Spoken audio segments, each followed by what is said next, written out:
Alléluia, Éternel, merci pour ce privilège, pour cette opportunité que tu nous donnes encore de nous présenter devant toi. Mon Dieu, que le but pour lequel tu nous attires à la croix et à Jésus-Christ soit accompli dans nos vies et dans les destinées, Seigneur, qui sont liées à la nôtre. Père, je te demande pardon car je suis une pécheuse, car nous avons péché de manière spécifique contre toi et je te demande sincèrement pardon. Je prie que tu nous transformes et que tu fasses de chacun de nous celui, celle en qui tu trouves ton plaisir, pas juste le matin, pas juste le temps d'une prière, pas juste le temps d'un culte. Non, Seigneur, mais à chaque instant de nos vies. Oh mon Dieu, mon roi, aide-nous à quitter définitivement nos péchés et à vivre selon ta parole à chaque souffle que tu nous accordes. C'est dans le nom de Jésus et par la puissance du sang qu'il a versé à la croix que nous te supplions. Amen, amen et amen. Le message d'aujourd'hui est inspiré de 1 Samuel 13, des versets 1 au verset 14. Par souci de temps, je ne vais pas tout lire. Qu'est-ce que le Seigneur veut me dire? Qu'est-ce que le Seigneur veut te dire? En réalité, le texte d'aujourd'hui est un avertissement et je dirais il est également un encouragement. Oui, c'est également un encouragement. C'est une manière pour Dieu de me dire, de te dire qu'il est conscient que je me trouve dans une situation urgente. Le Seigneur te dit également, je suis conscient que tu te trouves dans une situation urgente, mais seulement ne commets pas l'erreur irréparable de prendre les choses en main, c'est-à-dire de chercher tes propres solutions, parce que on se rend compte dans ce texte, lorsqu'on lit jusqu'au verset 7, particulièrement les versets 6 et 7, que le contexte est celui d'une bataille dont nous nous trouvons en réalité dans un contexte de peur. Parce que les Israélites et Saül, ils avaient peur, ils étaient désarçonnés, ils étaient déboussolés, parce que la menace que représentait l'armée des Philistins était de plus en plus présente, elle était réelle. Donc le Seigneur n'est pas en train de dire que ma situation ou alors ta situation n'est pas urgente, non. La menace était réelle. Les menaces ou alors les besoins sont urgents, ils le sont réellement. Ils sont réels, mais ce n'est pas parce que la menace est réelle, ce n'est pas parce que mes besoins, tes besoins sont urgents que nous devons prendre les choses en main, parce que la peur que je ressens, la peur que tu ressens est mauvaise conseillère, comme dit un certain dicton. Ne surtout pas faire l'erreur de prendre les choses en main. Ne pas se dire, normalement, à 7 heures, je devrais déjà avoir reçu ma réponse. Je devrais déjà avoir reçu la réponse de Dieu à cette prière. Ne pas te dire normalement, à cet âge, je devrais déjà avoir une situation financière stable. Normalement, à cet âge, je devrais déjà être mariée, je devrais déjà avoir mes enfants, je devrais déjà avoir ma maison, je devrais déjà avoir une voiture et ainsi de suite. Parce que bien que ce raisonnement n'est pas, je vais dire, c'est pas un raisonnement, c'est pas mauvais. C'est pas mauvais parce qu'en même temps, on est d'accord que si nous avons un enfant qui, après, je dirais, 2 ans d'âge, ne marche toujours pas, on va, bien entendu, il faut s'inquiéter parce que ce n'est pas normal. C'est pourquoi j'ai dit, normalement, à cet âge, je devrais normalement. Ce qui signifie que nos urgences, nous ne les avons pas fabriquées. De la même manière que Saül et le peuple d'Israël n'avaient pas fabriqué cette urgence. C'était une situation très urgente où ils avaient urgemment besoin que Samuel revienne de là où il était allé consulter l'Éternel pour offrir l'Holocauste, pour implorer l'Éternel afin que l'Éternel leur donne la victoire sur l'armée des Philistins. C'est urgent. La réponse que j'attends est urgente. La réponse que tu attends est urgente. Et la réponse ou alors le retour de Samuel était décisif pour l'armée des Israélites et pour Saül. Seulement, le problème, ce n'était pas l'urgence de la situation, c'était plutôt la réaction. C'est ma réaction, c'est ta réaction. C'est la réaction de Saül à l'urgence ou alors à la détresse, à la menace qui qui a déplu en fait à l'Éternel. Je vais le dire de cette manière. Parce que qu'est-ce qu'il fait? Il avait convenu avec Samuel d'attendre 7 jours et parce que le délai fixé était dépassé, il a pris les choses en main. Et c'était une erreur, une faute irréparable. Parce qu'on voit au verset 14 qu'il ne s'agissait pas tout simplement de l'instant T, c'est-à-dire de la victoire sur les Philistins. Il s'agissait de toute la destinée. C'était la destinée de Saül qui dépendait de la décision qu'il a prise. Mais il n'en était pas conscient. Il ne voyait que l'instant T. Et c'est ce que le Seigneur nous dit, c'est ce que le Seigneur te dit. Oui, l'urgence dans laquelle je me trouve, dans laquelle je te trouve est réelle, mais ne prends pas de décision active. Ne prends pas les choses en main. Tu m'as confié cette situation. Je suis conscient de l'urgence de cette situation. Je suis conscient que tu as urgemment besoin d'une réponse et je ne serai pas en retard. C'est ce que le Seigneur me dit, c'est ce que le Seigneur te dit. Nous devons prendre exemple sur Saül qui a détruit sa destinée par une seule décision. Pressé par l'urgence, désarçonné, déboussolé par l'urgence, par la détresse, par la menace, par la peur, il a pris une décision qui a totalement détruit sa destinée. La parole de Dieu nous dit au verset 14, « Mais puisque tu as désobéi aux ordres de l'Éternel, ta royauté ne subsistera pas. » L'Éternel a décidé de se chercher un homme qui corresponde à ses désirs et de l'établir chef de son peuple, dont en réalité il s'agissait d'un test. Le Seigneur voulait savoir comment est-ce que Saül allait réagir. Si le délai dépassait, Samuel ne revenait pas. Et il en est de même pour moi, il en est de même pour toi. Le Seigneur veut savoir si je vais respecter son commandement, c'est-à-dire si je vais attendre jusqu'à ce qu'il me réponde avant de faire quoi que ce soit. Il veut savoir si nous allons lui obéir, tout simplement. Voilà ce que le Seigneur veut voir. Voilà ce que le Seigneur attend de voir.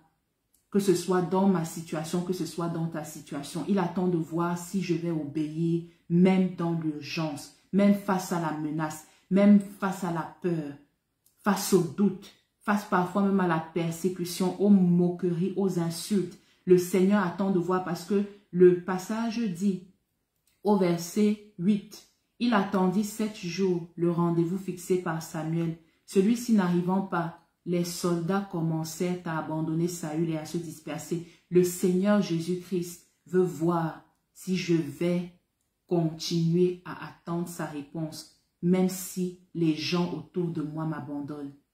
C'est de cela qu'il s'agit. Il s'agit d'un test, d'une épreuve de confiance. Et cette épreuve, comme je l'ai dit, elle est cruciale, elle est décisive. Pourquoi? Parce que elle va déterminer ma destinée, elle va déterminer ta destinée. Elle va déterminer ce que Dieu pourra ou ne pourra pas faire avec ma vie ou avec ta vie. Je prie vraiment que le Saint-Esprit puisse interpréter tout ce qu'il me dit, tout ce qu'il te dit, que nous comprenions bien de quoi il s'agit.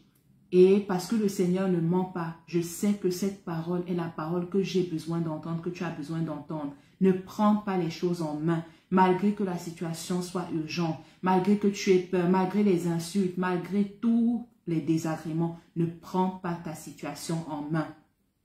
Et la dernière chose que je vais dire avant qu'on commence à adorer le Seigneur au travers des chants, se trouve au verset 10. Qu'est-ce qu'on lit au verset 10? Au moment où Saül achevait d'offrir l'holocauste, Samuel arriva. Qu'est-ce que ça signifie?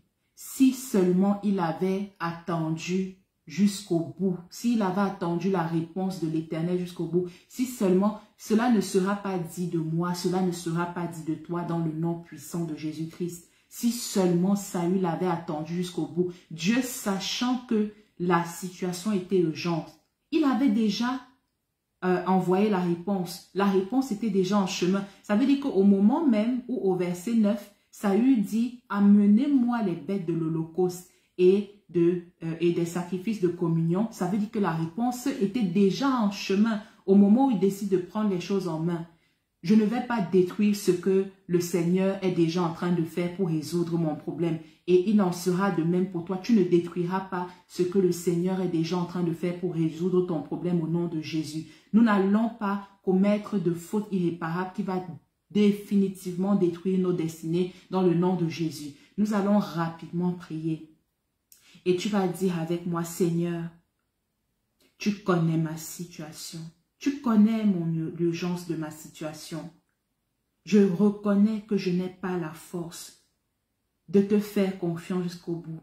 Je reconnais, Père, que je n'ai pas la capacité de vaincre mes peurs, de vaincre mes doutes.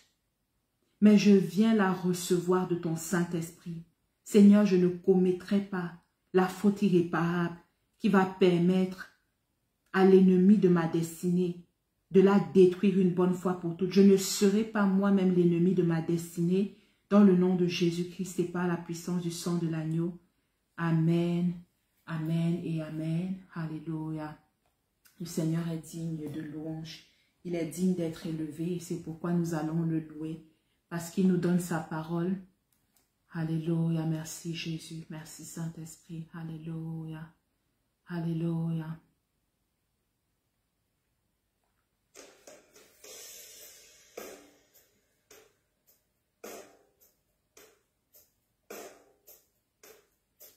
Oh, viens, Esprit de Dieu,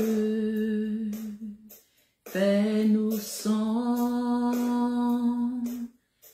ta présence.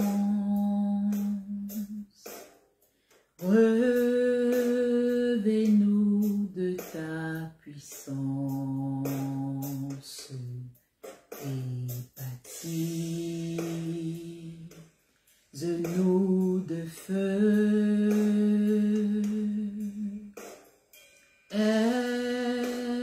Esprit de Dieu, baptise-nous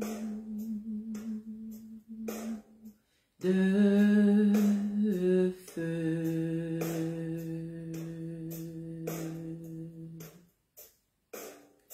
Rends-toi maître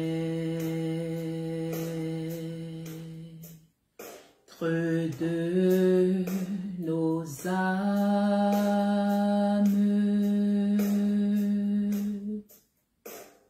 Saint-Esprit,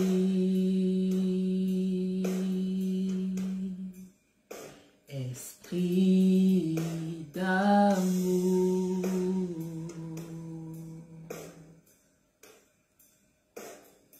et de paix,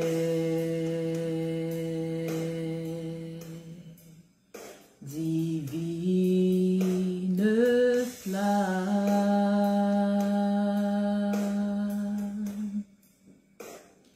embrase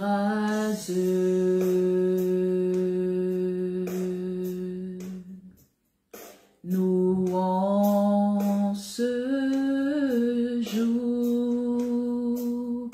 Oui, viens Saint-Esprit, oh viens.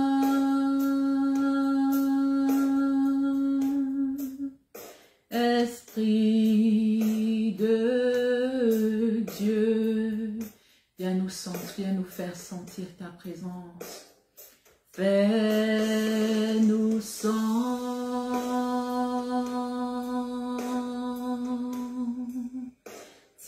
ta présence. Père, revêt-nous de ta puissance, aide-nous à attendre. Revêt-nous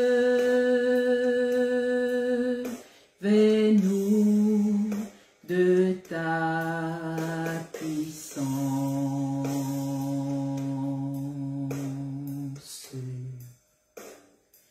et baptise-nous de feu.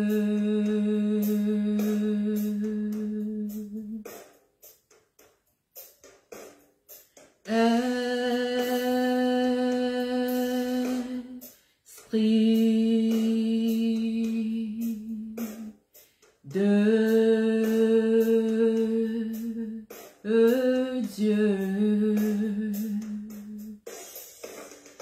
Baptise-nous de feu. Alléluia. Lord, I confess, bowing here, I find my rest. Without you, I fall apart. You're the one that guards my heart. Lord, I need you. Oh, I need you. Every hour I need you. You're my one defense, my righteousness. Jesus, how I need you. Lord, I need you. Oh, I need you. Every hour I need you. You're my one defense, my righteousness. Oh God, how I need you. I need thee every hour. Most gracious Lord, no tender voice like thine can peace afford. I need thee, oh, I need thee. Every hour I need thee. Oh, bless me now, my Savior. I come to thee. I have no power of my own. I have no power of my own. I confess to you, Holy Spirit of the Lord, I have no power of my own. I cannot do anything without you. I am nothing without you. I am lost without you. Jesus, I cannot do anything without you. I am nothing without you. I can't do anything without you. Jesus, do something new in my life. Something new in my life. Something new in my life. Jesus, do something new in my life, something new in my life, something new in my life. Jesus, do something new in my life, something new in my life, something new in my life. Jésus, do something new in my life, something new in my life, something new in my life. Jesus,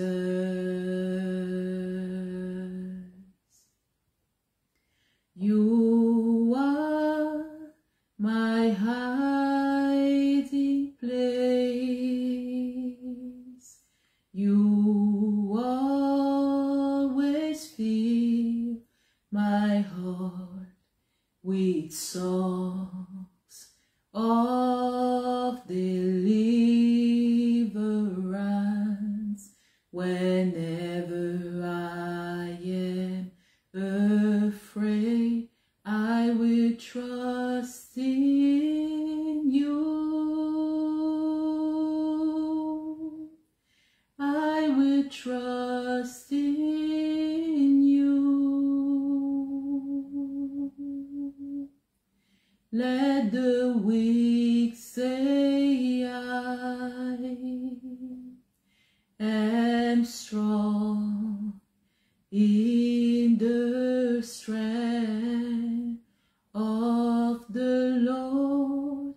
I will trust in you.